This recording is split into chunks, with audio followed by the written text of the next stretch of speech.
I found out my wife was cheating on me because she started laughing at her phone the same way she used to laugh with me, back when we still mattered to each other. That laugh cut through the house like a sound that didn't belong there anymore. It was late, close to midnight, and the only light in the living room came from the TV I wasn't really watching. Emily sat on the couch with her legs tucked under her, phone tilted away from me, shoulders slightly hunched, like she was protecting something fragile. Or someone. I told myself I was imagining things. I told myself married people don't just throw away 12 years over a few text messages. But my gut had already started whispering, and it wouldn't shut up. My name is Mark. I'm 42 years old, born and raised in Ohio, the kind of guy who believed if you worked hard, showed up every day, and kept your promises, life would meet you halfway. Emily and I had been married for 12 years. 2 kids, a mortgage, family dinners that used to feel loud and alive, before they turned quiet and polite. Somewhere along the way, we stopped asking each other real questions and started settling for updates. That night, she noticed me watching her. She locked the phone and smiled, but the smile didn't reach her eyes. Long day, she said. Yeah, I answered. That was our new favorite word. Yeah, short, safe, empty. Emily went upstairs, and I stayed on the couch longer than I needed to. I remember thinking how strange it was that the house felt bigger now, like the walls had stepped back to give us space we never asked for. I didn't follow her. I didn't ask who she was texting. I wasn't ready to hear the answer yet, even though part of me already knew. Over the next few weeks, the signs stacked up quietly. She started taking her phone into the bathroom. She changed her password. She dressed better for work, but had no energy left for me. She said she was exhausted, stressed, overwhelmed. I believed her, because believing her was easier than facing the alternative. I buried myself in my job, telling myself this was just a phase, that marriages had seasons, that things would circle back if we just held on long enough. One evening, I came home early and found her standing in the kitchen, staring out the window with her coat still on. She jumped when she heard the door. I remember that jump more than anything else. Guilt has a reflex. She said she was meeting coworkers for drinks. I asked which ones. She hesitated, just for half a second, but it was enough. Jason, she said. From the marketing team. She had mentioned him before. Casually. Too casually. I nodded and told her to have fun, then watched her walk out the door with a version of herself I hadn't seen in years. Lighter. Hopeful. Alive. That night, I didn't sleep. I lay in bed staring at the ceiling, replaying our entire marriage like a movie I suddenly didn't recognize. I thought about all the times I chose work over conversation, silence over conflict. I wondered when exactly we stopped being a team and started being roommates with shared responsibilities. A few days later, I tried to fix things the only way I knew how. I planned a dinner. Just us. No phones. No kids. I cooked her favorite meal, opened a bottle of wine we'd been saving, and waited. When she walked in, she looked surprised, almost nervous. We sat across from each other, and for a moment, it felt like the old days. I told her I missed her. I told her I felt like I was losing her. My voice shook when I said it, and that scared me more than anything else. She listened quietly, eyes glossy, hands wrapped tight around her glass. When I finished, she didn't answer right away. Instead, she looked at me like someone deciding whether to tell the truth or protect a lie.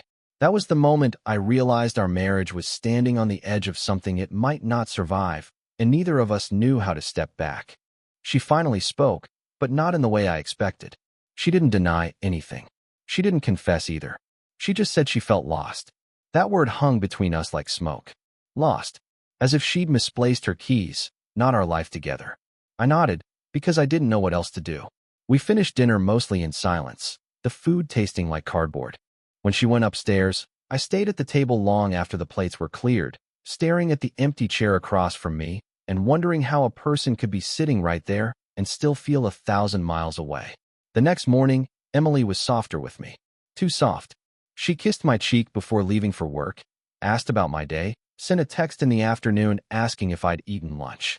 It felt forced, like someone reading lines they hadn't practiced enough.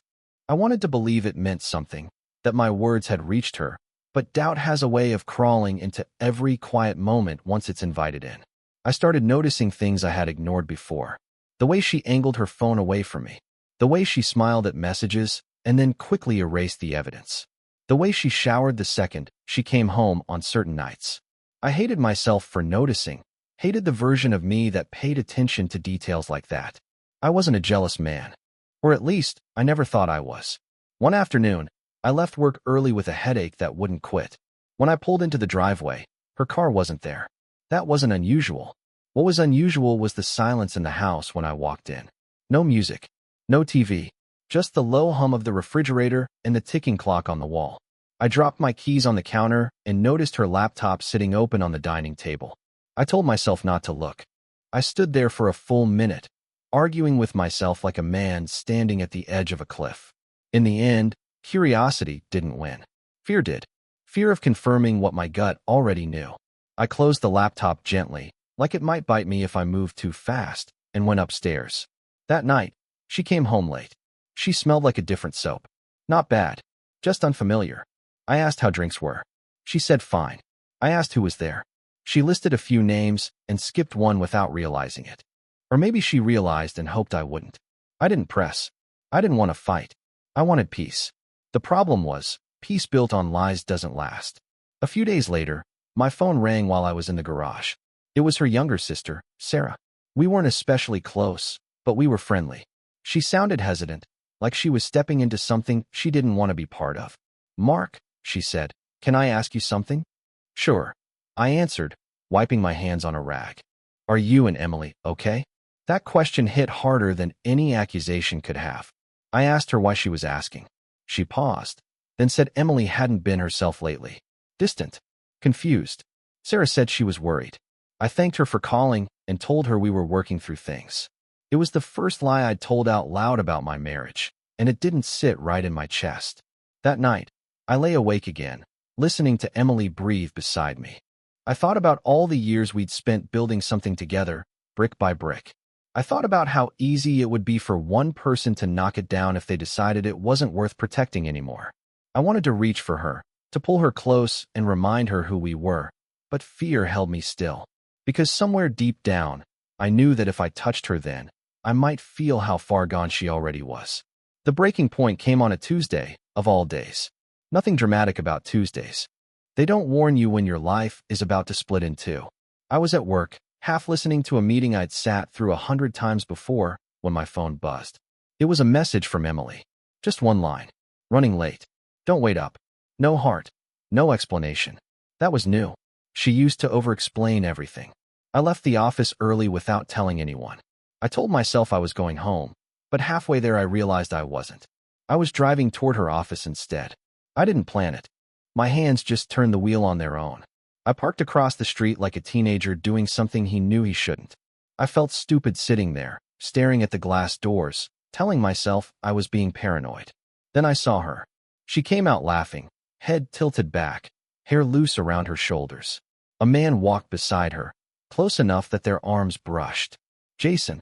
I recognized him from a company photo she once showed me, back when he was just a name in a sentence I didn't think twice about. He leaned in and said something that made her smile again, the real smile. The one I hadn't seen in a long time. They didn't kiss. Not there. They didn't need to. The way she looked at him told me everything I needed to know.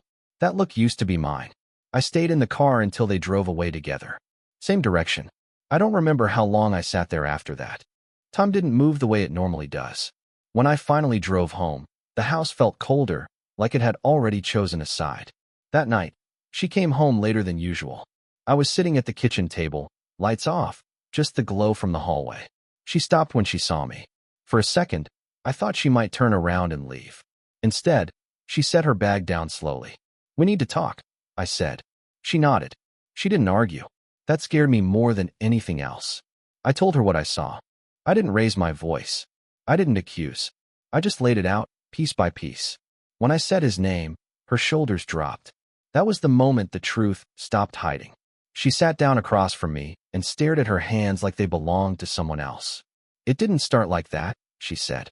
"It never does." She told me it began with conversations. Long ones. About work, about stress, about feeling invisible at home. She said he listened. She said he noticed her. Each word felt like a small cut, not deep enough to kill me, but enough to make me bleed. I asked her if she slept with him. She didn't answer right away. Silence has weight when you're waiting for something like that. Finally, she nodded. Just once. Like that made it smaller. I stood up because if I stayed sitting, I thought I might break apart right there. I walked into the garage and closed the door behind me. I didn't scream. I didn't punch anything. I just leaned against the wall and tried to breathe through the feeling that my chest was caving in. When I came back inside, she was crying. Real crying. Not the careful kind. She said she was sorry. She said she didn't want to lose our family. She said she didn't know how things got so far out of control. I looked at the woman I married, the mother of my kids, the person I trusted more than anyone in the world, and realized something I never thought I'd have to face. Love doesn't protect you from betrayal. Sometimes it just makes it hurt worse. I slept on the couch that night, if you can call it sleep. My eyes were closed, but my mind kept replaying the same scenes on a loop. Her smile in the parking lot. Her silence at the table. That nod when I asked her if she'd slept with him. Every time I drifted off, I woke up with the same thought crashing into me all over again. My wife chose someone else. Morning came like it didn't care what had happened. The kids needed breakfast. Backpacks had to be packed. Life didn't pause just because mine was falling apart. Emily stayed upstairs while I handled the morning routine. I could feel her presence in the house like a ghost, close but unreachable. When she finally came down, her eyes were red, her face bare, like she hadn't bothered putting on armor yet. We didn't talk in front of the kids. We smiled. We lied. When the door closed behind them, the silence rushed back in. I ended it, she said quietly. I looked at her, waiting for the relief I thought I was supposed to feel. It didn't come. Ending it now didn't erase what had already happened. It didn't rewind time. It didn't give me back the version of us I believed in. How? I asked. I told him it was a mistake, she said. That I was married. That I loved you. I almost laughed at that. Almost. Instead, I asked her why she hadn't thought about that sooner. She didn't have a good answer. She said she felt lonely. She said she felt unseen. She said she didn't plan for it to go that far. Every explanation sounded like a reason wrapped in regret, and none of them made the pain smaller. I told her I needed space. Not an hour. Not a night. Space I didn't know how to measure yet. She nodded again, like nodding was all she had left. She packed a bag and went to stay with her sister. Watching her walk out the door felt unreal, like a scene from someone else's life. The house was too quiet after that. I wandered from room to room, noticing things I hadn't paid attention to in years. A photo from our first vacation. A dent in the wall from when our oldest was learning to ride a bike indoors. Evidence of a life that felt solid until it didn't. That afternoon, Jason's name popped up on my phone. A number I didn't recognize, but I knew exactly who it was. I stared at it until it stopped ringing. Then it rang again. This time, I answered. He started apologizing before I could say a word. He said he never meant to hurt anyone. He said he didn't know things were that bad between Emily and me. I listened until he ran out of air. Then I told him not to call again. I didn't threaten him. I didn't insult him. I just told him he didn't get to be part of my life anymore. He said he understood. I hung up and blocked the number, my hands shaking more than I wanted to admit. That night, alone in our bed, I realized something else. Anger would have been easier. Rage gives you direction. What I felt instead was grief. Grief for the marriage I thought I had. Grief for the future I assumed was guaranteed. I didn't know yet whether I would leave or stay. I only knew one thing for sure. Nothing would ever be the same again. The days after she left blurred together in a way that scared me. I went to work. I answered emails. I nodded in meetings. From the outside, I probably looked fine. From the inside, I felt hollow, like someone had scooped something out of me and forgotten to put anything back. At night, the quiet was the worst. There was no one to talk to, no one to pretend with. Just me and my thoughts, circling the same questions without landing anywhere. Emily called every day. Sometimes she left messages. Sometimes she didn't. I let the phone ring most of the time. When I did answer, the conversations were short and careful, like we were strangers trying not to offend each other. She asked about the kids. I answered.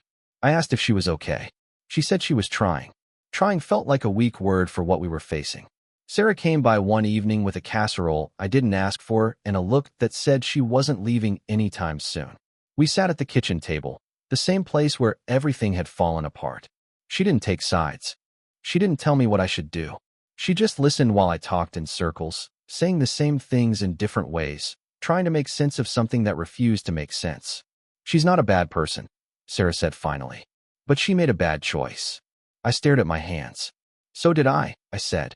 I just didn't realize it at the time. Sarah raised an eyebrow. I told her about the nights I stayed late at work instead of coming home. The weekends I chose projects over plans. The conversations I shut down because I was too tired to deal with them. Saying it out loud didn't excuse what Emily did, but it forced me to look at myself without flinching. That didn't make forgiveness easier. It made it more complicated. The kids asked where their mom was. I told them she was staying with Aunt Sarah for a bit. They accepted it in that way kids do, trusting the story because they want to believe the world is still stable. That trust hurt more than any argument could have. A week later, Emily asked if we could talk in person.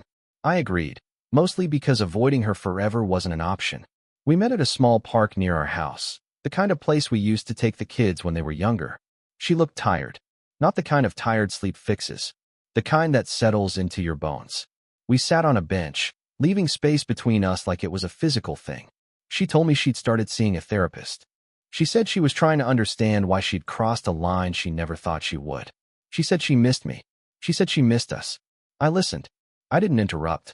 When she finished, she looked at me like she was waiting for a verdict. I don't know if I can forgive you, I said honestly. And I don't know if I can't. Her eyes filled, but she nodded. She said she understood, that she'd wait, even if waiting hurt. I told her not to make promises she might not be able to keep.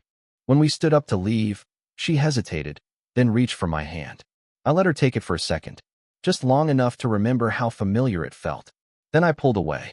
That night, back in the empty house, I realized the hardest part wasn't deciding whether to leave or stay.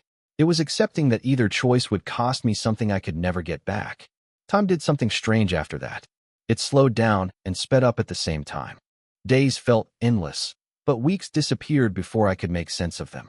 Emily stayed at her sister's place, giving me the space I asked for, though I could tell it wasn't easy for her. We kept our contact limited to logistics about the kids and the occasional check-in that felt more like a test than a conversation. I started therapy myself, mostly because I didn't trust my own thoughts anymore. I needed a place where I could say the ugly things out loud without worrying about who they'd hurt. The therapist asked me questions I didn't have answers to. What did trust mean to me now? What did I need in order to feel safe again? I left those sessions more tired than when I walked in, but also a little clearer. One evening, after the kids were asleep, I found myself scrolling through old photos on my phone. Vacations, birthdays, random moments I didn't even remember taking pictures of. We looked happy, not perfect, but real. I wondered if happiness could be real and still fragile, or if I'd just been lying to myself the whole time.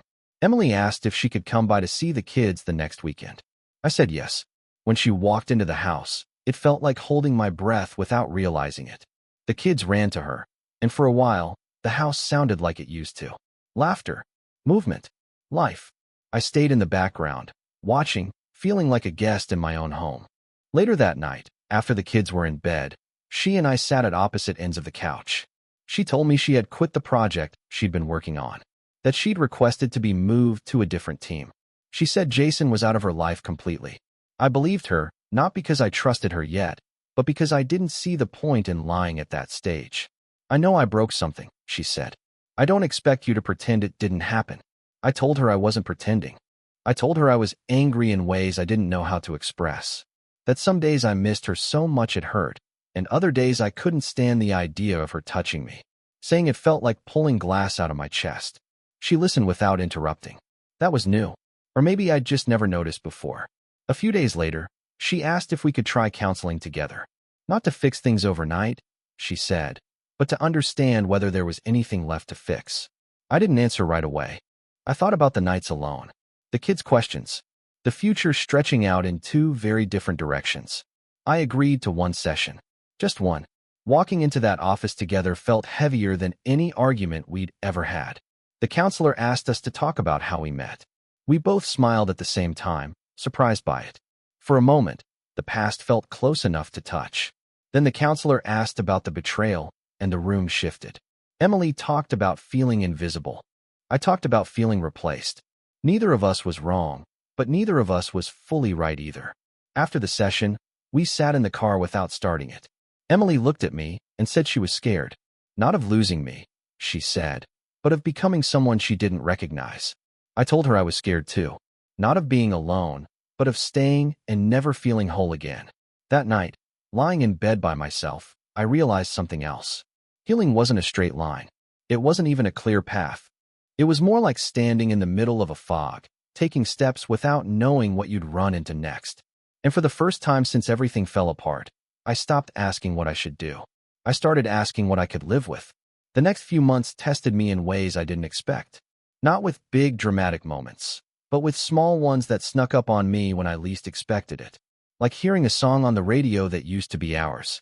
Or catching a familiar scent in a grocery store aisle that made my chest tighten for no reason I could explain. Pain didn't always announce itself. Sometimes it just showed up and sat down beside you. Emily moved back into the house slowly. Not all at once. First weekends. Then a few nights during the week. We told the kids we were working on things, which was the truth, even if it wasn't the whole truth. At night, she slept in the guest room. We agreed on that without talking about it. Some boundaries didn't need words. Counseling became a routine. Uncomfortable, exhausting, necessary. We talked about the affair more than I wanted to. About how it started. About what it meant. About how it ended. I asked questions I never thought I'd want answers to. Some of them helped. Some of them haunted me. But pretending I didn't want to know felt worse than facing the truth. There were days I felt close to her again. Days when we laughed over something stupid and it felt natural, like muscle memory. And then there were days when I looked at her and all I saw was that parking lot, that smile, that version of her that chose someone else. On those days, I pulled away. She noticed. She always noticed. She didn't push. That was new too. One night, after the kids were asleep, she asked if I still loved her. The question landed harder than any accusation ever had. I stared at the wall for a long time before answering. I told her I loved the life we built. I loved the mother she was to our kids. I loved the woman I thought I married. And me? She asked quietly. I didn't know how to separate the pieces yet. I told her the truth. That I didn't know. That love felt different now. Fragile. Conditional. She nodded, tears sliding down her face without a sound. A week later, I ran into Jason by accident. A gas station off the highway, middle of the afternoon. He froze when he saw me. I didn't feel the surge of anger I expected. Mostly, I felt tired. He started to apologize again. I stopped him. I told him I didn't need his guilt. I needed my life back. He nodded like a man who finally understood his place in the story. We walked away from each other without another word. That encounter shook me more than I wanted to admit. Not because of him, but because of what it represented. The past wasn't gone just because we wanted it to be. It lingered, waiting for weak moments. Emily and I had one of our worst fights not long after that. It started over something stupid, dishes in the sink, but it turned into everything we'd been holding back. I told her I didn't know if I'd ever fully trust her again. She told me she didn't know how to prove herself without disappearing completely. Voices were raised. Old wounds reopened. For a moment, it felt like the end. And then something unexpected happened. She didn't storm out. She didn't shut down. She stayed. She listened. She owned what she'd done without defending it. She told me she would carry the consequences for as long as it took, even if that meant I eventually walked away. That was the first time I saw real change. Not promises. Not tears. Just accountability. After the fight, we sat on the floor of the living room, backs against the couch, exhausted. I told her I was afraid that staying meant settling for a version of life that would always feel slightly broken. She told me leaving scared her just as much, because she'd have to live knowing she was the one who broke it. We didn't make any decisions that night. We just sat there until the house went quiet again. But something shifted. For the first time, it didn't feel like I was the only one fighting to understand what came next. Trust doesn't come back all at once. It creeps in when you're not paying attention, in small, almost invisible ways. Like noticing she leaves her phone face up on the counter now. Or realizing she tells me where she's going without me asking. None of it erased what happened, but it softened the sharpest edges. We started doing normal things again. Grocery shopping together. Walking the dog after dinner. Sitting on the porch while the kids played in the yard. From the outside, we probably looked like a couple who made it through a rough patch. Inside, I still carried the weight of what we'd lost, but it didn't feel as crushing every day. One night, months after everything came out, Emily asked if she could move back into our bedroom. The question was calm, but I could hear the fear underneath it. I didn't answer right away. I needed to be honest with myself before I was honest with her. I told her yes, but I also told her I needed to go slow. She agreed without hesitation. The first night she slept beside me again, I barely slept at all. Not because I didn't want her there, but because my body didn't know how to relax yet. Every movement woke me. Every breath reminded me of everything that had happened. Still, when morning came, I realized I hadn't felt dread waking up. Just uncertainty. That felt like progress. We talked more than we ever had before. Not just about the affair, but about everything we'd avoided for years. Expectations, resentments, fears we never admitted out loud. Some conversations ended with understanding. Some ended with silence. But none of them ended with pretending. I started to see my role in our distance more clearly. Not as blame, but as responsibility. I'd been present in the house, but absent in the relationship. Fixing that didn't excuse her choices, but it gave us something to build on if we decided to keep going. There were still bad days. Days when an image would pop into my head without warning and ruin my mood for hours. Days when I questioned whether staying was an act of strength or fear. On those days, Emily gave me space without disappearing. That balance mattered more than she probably realized. One afternoon, Sarah stopped by with the kids while Emily was at work. We talked on the porch, watching them chase each other around the yard. Sarah said she was proud of both of us. I told her I didn't feel brave. I felt tired. She smiled and said sometimes those were the same thing. That night, Emily and I sat in the backyard after the kids went to bed. The air was cool, quiet. She told me she was learning to sit with discomfort instead of running from it. I told her I was learning that control was an illusion. We laughed at that, softly, like people sharing a secret. She reached for my hand, slow, giving me time to pull away if I needed to. I didn't. It felt different than before. Less automatic. More deliberate. In that moment, I realized something important. I wasn't trying to get back to who we used to be. I was deciding whether I could accept who we were becoming. The idea that we were becoming something new stayed with me longer than I expected. It followed me through workdays and sleepless nights, through moments of quiet and moments of doubt. I stopped measuring our progress against the past and started paying attention to the present. Not in a hopeful way, in a practical one. Was I okay today? Could I breathe in this version of my life without feeling like I was betraying myself? There were still triggers. A random notification sound from her phone. A late meeting she hadn't mentioned yet. Each time, my chest tightened before my brain could catch up. But now, instead of swallowing it, I said something. And instead of getting defensive, she listened. That alone changed the air between us. One evening, she came home later than expected. Nothing unusual, but the old fear rose up anyway. When she walked in, I told her how it made me feel. I didn't accuse. I didn't raise my voice. I just told the truth. She apologized, not quickly, not automatically, but like she meant it. She showed me her calendar without me asking. Not to prove anything, she said, but because she understood the fear was real, even if the threat wasn't. That mattered. We started setting rules together. Not rules like parents make for kids, but agreements we both chose. Complete honesty, even when it was uncomfortable. No secrets disguised as privacy. Time set aside just for us. Protected the same way meetings and deadlines used to be protected.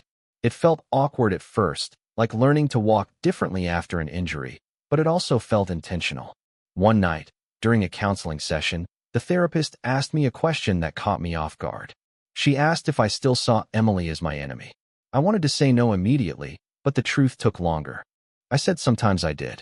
Sometimes, when the pain flared up, it felt easier to place her on the other side of the line. The therapist asked me if holding on to that image was protecting me or keeping me stuck. I didn't answer then. I answered later, lying awake in bed next to my wife, listening to her breathe. I realized the anger had helped me survive the shock. But survival wasn't the same thing as living. A few weeks later, Emily broke down over something small. A missed appointment. A forgotten permission slip. She cried in a way that wasn't about guilt, but about pressure. About trying to be perfect to make up for something that couldn't be undone. I held her while she cried, not because everything was fixed, but because I understood something new. She wasn't trying to erase the past anymore. She was trying to carry it without letting it define her. That night, for the first time since everything happened, we were intimate. Slowly, carefully, no pretending, no rushing. It wasn't the same as before. It was quieter, more fragile, but it was honest. And when it was over, I didn't feel empty. I felt present. That scared me more than the pain ever did. Because pain gave me permission to leave. Connection asked me to choose to stay. I didn't know yet what I would choose in the long run. But I knew this much. I was no longer standing still. I was moving forward, even if I didn't know exactly where that road would end. The closer things started to feel, the more afraid I became of losing them again. That fear didn't show up as panic. It showed up as caution. I questioned my own calm, like it was something temporary I wasn't allowed to trust. Every good moment carried a shadow, a quiet voice reminding me how quickly it could all disappear. Emily noticed the shift before I did. One night, after the kids were asleep, she asked me if I was holding back. I wanted to deny it, but the truth was already sitting between us. I told her I was scared that if I let myself fully believe in us again, the fall would be worse if things went wrong. Saying it out loud made me feel exposed, but also lighter. She didn't try to convince me otherwise. She said she understood. She said trust wasn't something I owed her. It was something she had to earn every day, without guarantees. That answer stayed with me because it wasn't desperate. It wasn't defensive. It was steady. A few weeks later, we took the kids on a short trip. Nothing fancy, just a rented cabin a few hours away. I almost canceled the night before, telling myself it was too soon. But something told me we needed to leave the routine behind, even briefly. The first day was awkward. We moved around each other carefully, like we were still learning the shape of the space between us. The second day was easier. We cooked together. We watched the kids throw rocks into the lake and argue over whose splash was bigger. At one point, Emily leaned her head on my shoulder without asking. I tensed, then relaxed. The moment passed without incident. No memories crashing in. No alarms going off in my head. Just quiet. That night, after the kids were asleep, we sat outside wrapped in blankets, listening to the water. Emily told me she didn't expect forgiveness to be permanent. She said she knew there might be days when I'd wake up angry all over again, and that she was prepared for that. She said if I ever decided I couldn't do this anymore, she'd accept it, even if it destroyed her. I looked at her then, really looked at her, and understood something I hadn't before. She wasn't asking me to forget. She was asking me to see her as a whole person again, not just the worst thing she'd ever done. On the drive home, the kids asleep in the back, I felt a strange sense of clarity. Not certainty, but direction. I realized I wasn't waiting for the pain to disappear. I was waiting to see if it could coexist with something good. And for the first time, it felt like it could. Back home, life settled into a new rhythm. Not the old one. A different one. More honest. Less automatic. There were still hard conversations. Still moments when the past pushed its way into the present. But they didn't knock me flat anymore. One evening, while we were folding laundry together, Emily said she loved me. Not the hopeful kind of love. Not the desperate kind. Just a simple statement. I didn't say it back right away. I folded another shirt, took a breath, and then said it. The words felt earned. Not given out of habit. That night, lying in bed, I thought about the version of myself from months ago. The man sitting in a dark kitchen, waiting for a truth he wasn't ready to hear. I wished I could tell him that the pain wouldn't kill him. That it would change him, yes, but it wouldn't end him. I still didn't know how our story would finish. But I knew I was no longer living in the moment of betrayal. I was living in what came after. By the time the winter ended, something had shifted in ways I didn't see at first. The house felt lived in again, not just occupied. Laughter came easier, though still mixed with caution. Conversation didn't stumble over silent resentments as often. I noticed Emily looking at me differently. Not like someone guilty, but like someone who had learned the weight of her choices. I noticed myself noticing, and that awareness surprised me more than anything else. We had our hard days, of course. Days when I woke up remembering the smile she gave him in that parking lot, and a cold panic gripped me. Days when she questioned her own feelings and worried she was still broken inside. We argued, sometimes over nothing, sometimes over everything. But each argument ended differently now. We stayed. We listened. We didn't pretend to have quick answers. One night, after the kids were asleep, I found her sitting on the porch steps with a blanket around her shoulders, staring at the stars. I joined her without saying a word. We sat in silence, the kind of silence that feels safe because both people are truly present. I don't know if things will ever be perfect, she said finally, voice quiet. But I know I want to try. With you. I looked at her, really looked at her, and for the first time in months, I didn't see the betrayal first. I saw the woman I married. I saw the mother of my kids. I saw someone who had made mistakes, yes, but was trying to make them right in ways that mattered more than apologies ever could. I want to try too, I said. And in that moment, I understood something I hadn't before. Love doesn't erase mistakes. Love doesn't make pain disappear. Love is choosing to keep going anyway, choosing to rebuild, piece by piece, knowing the cracks will always be there, but trusting that together, the whole can still be stronger than the sum of its broken parts. We stayed out on the porch until the stars disappeared, talking about nothing and everything, letting the night hold the weight of our past while giving us a place to breathe. I didn't know what the future held.